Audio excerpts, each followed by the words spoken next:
Imagine, if you will, a young man named Antonio. He's in a large community in Trosley, France. Now, Antonio lives with profound disabilities. He can't walk, speak, or use his hands, and he needs oxygen to breathe. But when you spend time with him, what really comes through is his incredible smile. His eyes just radiate this almost supernatural peace and joy. He embodies something Jean Vanier called a love of trust. He teaches people, not with words, but just by accepting himself completely. And in doing that, he invites everyone else to accept themselves and each other too. So today we're embarking on a deep dive into the profound insights of Jean Vanier. He's a founder of L'Arche, and his own life was just utterly transformed by living alongside people like Antonio. That's right. Our journey today takes us into excerpts from Vanier's pivotal work, Becoming Human.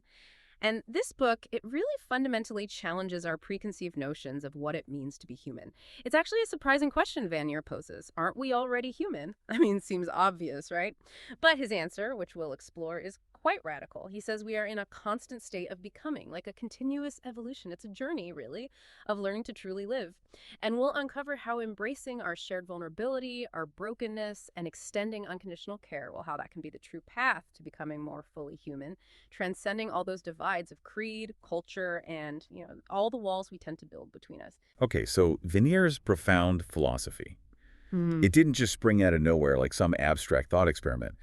It was forged in the crucible of his own pretty extraordinary journey. He'd served in the Royal Naval College, was searching for deeper peace, and he stumbled upon this completely unexpected calling back in 1964. He visited this, truly dismal institution for people with intellectual disabilities. And what he found there was deeply disturbing. Men and women just cast aside, overlooked, often treated as, misfits rather than fellow human beings. Yeah. So in this act of really radical simplicity, he bought a small house near Paris, a humble place, and he welcomed two men from that institution, Philippe Sou and Raphael Simi, both living with significant disabilities. This quiet, pretty unassuming act. It was the birth of the L'Arche. And here's where it gets really interesting, what Vanier discovered about himself in this whole process. He found that living with these men, the ones society basically called misfits, actually helped him become more human. Right. It wasn't a one-way street at all. Exactly. He realized he didn't have to pretend anymore. Didn't need to seem strong or clever. Living with them helped him recognize and, maybe more importantly, accept his own weaknesses, his own vulnerabilities. It made him feel more real. Yeah, and Vanier's journey with L'Arche, which, has now grown to over 130 communities in 35 countries, it really vividly illuminates loneliness. He sees it as this essential, often painful reality of being human. He observed this terrible feeling of chaos, as he put it, in the men and women he welcomed from those institutions. And the profound insight here isn't just that loneliness is painful, which, we all kind of know, but Vanier reveals it as a crucible, like a place where both profound breakdown and radical breakthrough can happen. It depends on how we meet it. A crucible. Okay, so breakdown or breakthrough? Exactly. On one hand, loneliness can be this wellspring of creative energy for artists or mystics, pushing them towards new paths or maybe a deeper union with God. But then on the other hand, it can manifest in these devastating ways, leading to apathy, depression, even self-destruction.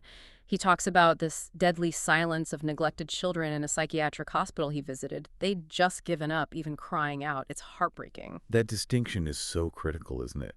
Between breakdown and breakthrough. And Vanier, he really brings it to life through individual stories, like take Eric, blind, deaf, severely disabled.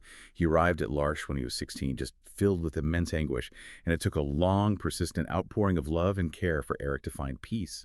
Simply by learning he was loved, that he could trust. That consistent presence. Yeah. And then there's Pierre, a man who'd spent 7 years in prison. He felt completely unnoticed, unwanted. He found new meaning in his life, really began his process of becoming human, as Vanier puts it, only when he felt loved and valued through a relationship he formed.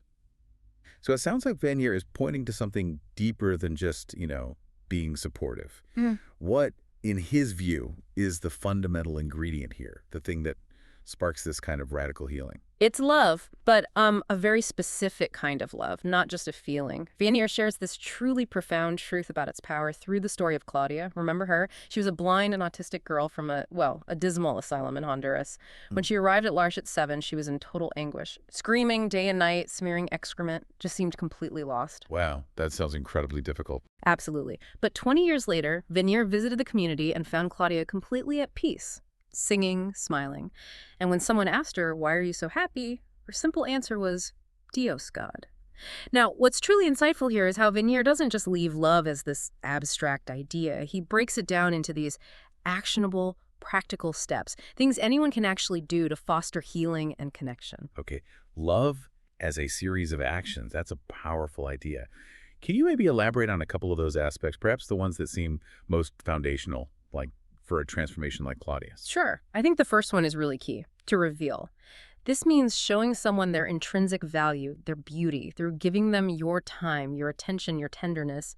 It's about believing in their hidden beauty, even when it's completely obscured by, say, anger or madness, like it was for Claudia initially.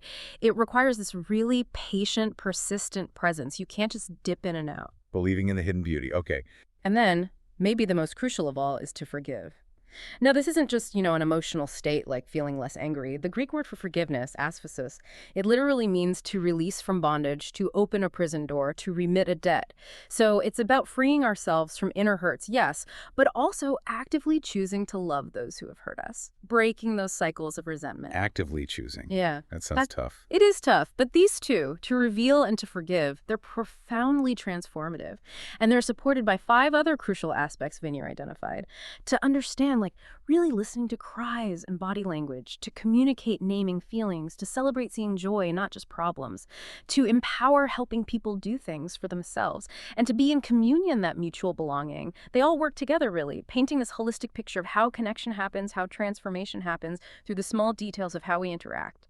Right, so it's about seeing the inherent worth in someone. That's the reveal part.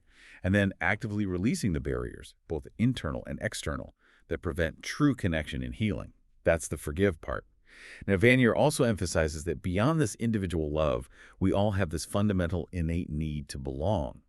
To family, friends, a group, a culture, it's deep-seated. But this drive, as we see all too often, well, it has its pitfalls. We often use our groups to prove we're superior, to feel right, which tragically leads to conflict and exclusion. Yeah, the US versus them mentality. Exactly. And this is where Vanier's personal experiences become so powerful, because they really dismantle these walls of prejudice. For instance, he tells this amazing story about how a L'Arche community was welcomed into a Palestinian Muslim area in Bethany on the West Bank. And this happened largely because of residents like Adir. She had severe cerebral palsy, but she radiated this profound peace and trust. Her very presence challenged the typical divisions between Jewish and Palestinian communities. It reminded everyone of a shared humanity, something deeper than the conflict. That's incredible. It is. And similarly, he talks about this meeting in Ottawa. It brought together ex-inmates, prison guards, police officers, chaplains, people you wouldn't normally see in the same room on equal terms. They shared together, ate together, slept in dormitories, without their usual labels, just as people. And Vanier said it offered this glimpse of what society could be like if we could just overcome our ingrained prejudices. So what's the universal lesson he's drawing from all this about what truly heals us, not just as individuals, but as societies? Stepping back and looking at the bigger picture, Vanier argues pretty strongly that fear is the fundamental motivator behind all forms of exclusion. It's fear of difference, fear of failure, fear of losing what we have, fear of change. Ultimately, he suggests, we are frightened of our own hearts, frightened of vulnerability, maybe. He illustrates this so powerfully with the parable of Lazarus, the beggar, remember? The rich man ignores Lazarus, who's suffering right at his gate.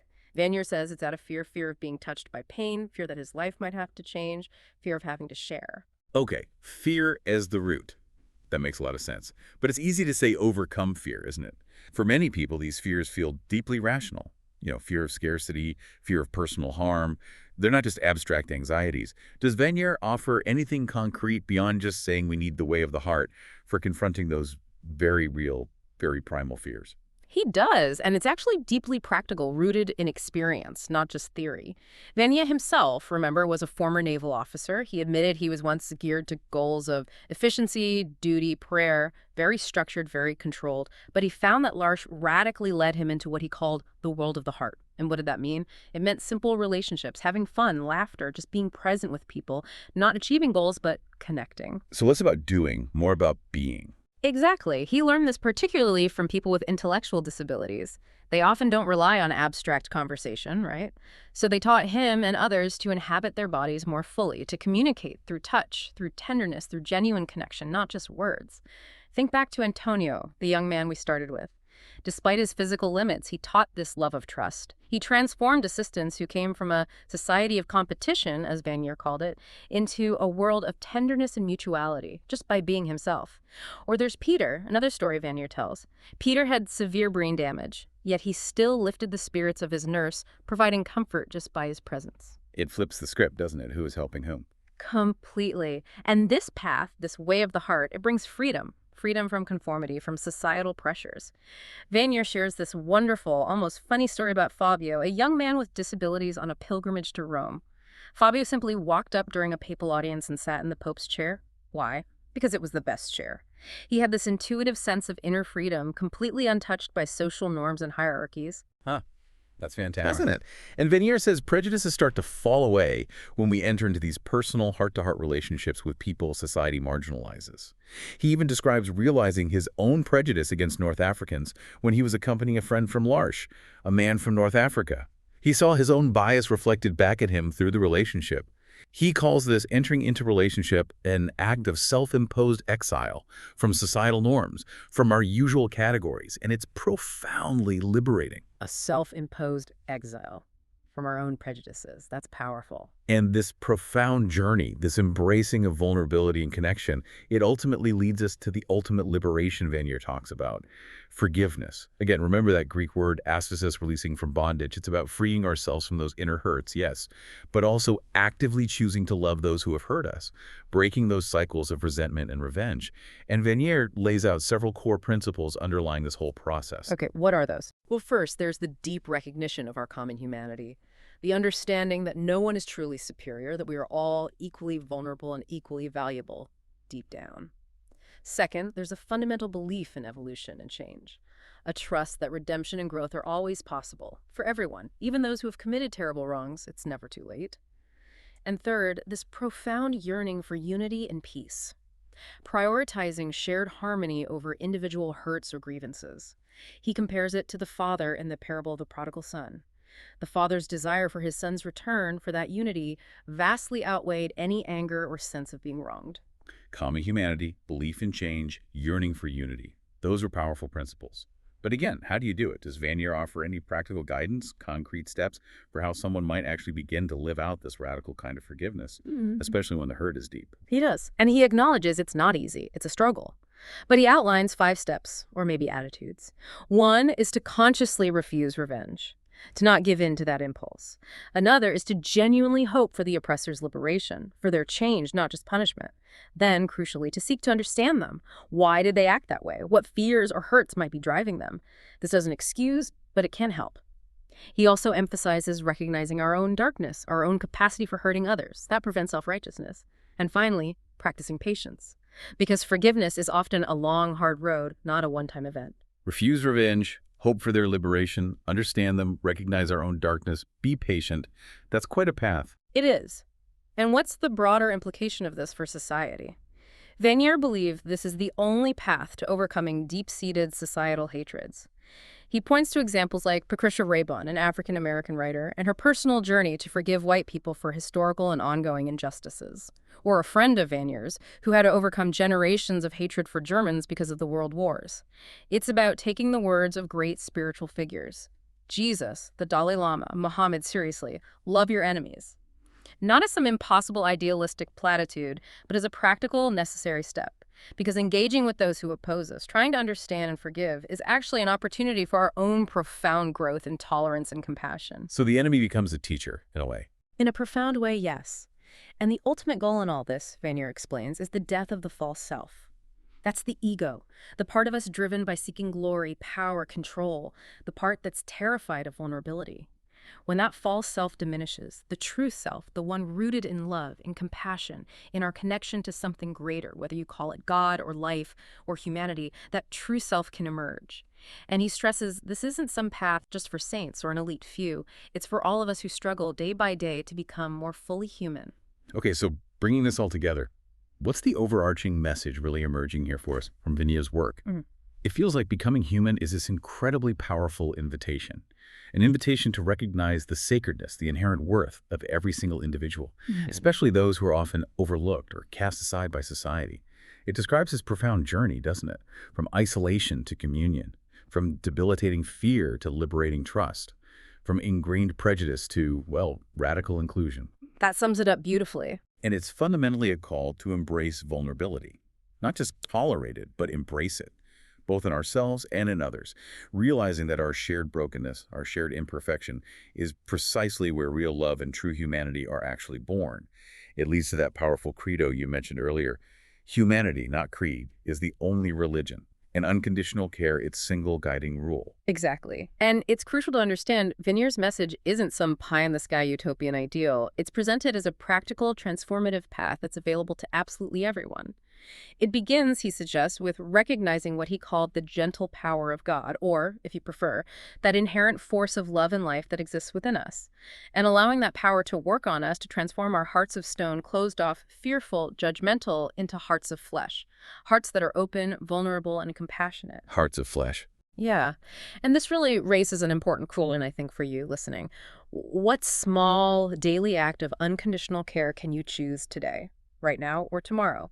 Could it be just greeting a stranger with genuine warmth, actually seeing them for a moment? Could it be inviting someone different into your sphere, maybe a new colleague at work or a distant family member you haven't connected with, or someone in your local community who seems isolated? Can you find a way to serve? Not from a place of superiority, like I'm helping the needy, but from a shared sense of humanity, recognizing our mutual need for connection and belonging. Small steps, big impact. Potentially huge. Vanier truly believed that peace in our world won't come primarily from treaties or grand political gestures, important as they might be. He believed lasting peace will come through dialogue, through building trust, and through genuine respect for others, especially those who are different from us. The future of humanity, he suggests, is not just in the hands of politicians or corporations or big institutions. It's actually in our hands, one heart at a time, one intentional act of care, one relationship at a time. That's how we become human, together.